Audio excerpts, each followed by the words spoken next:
வணக்கம். கேது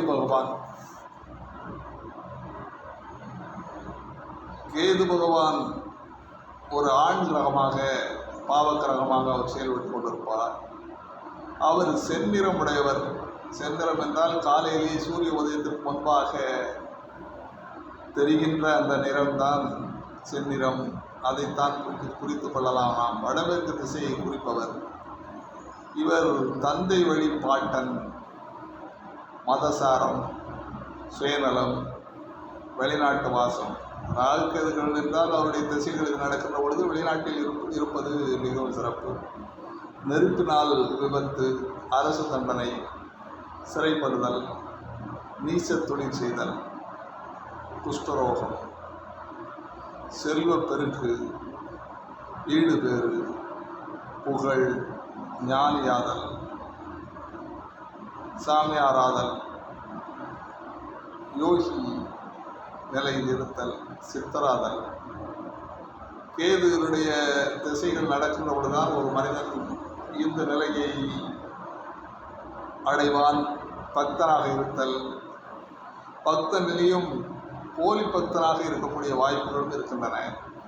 ஊரை ஏமாற்றக்கூடிய தன்மை, தபம், சபம், கஷ்டப்பட்டு காரிய சித்தி பெறுதல், முயற்சிகளில் தோல்வி, உதவிகளை விரும்புதல், அடுத்த மனைவியை விரும்புதல், குடிப்பழக்கம், லாகிரி வஸ்து பழக்கம், போதைக்கு அடிமையாதல், இடுதொழில் செய்தல், கொலை செய்தல், ஊர் சுற்றி திரிதல், அறிவு கூர்மை, சாமர்த்தியம்,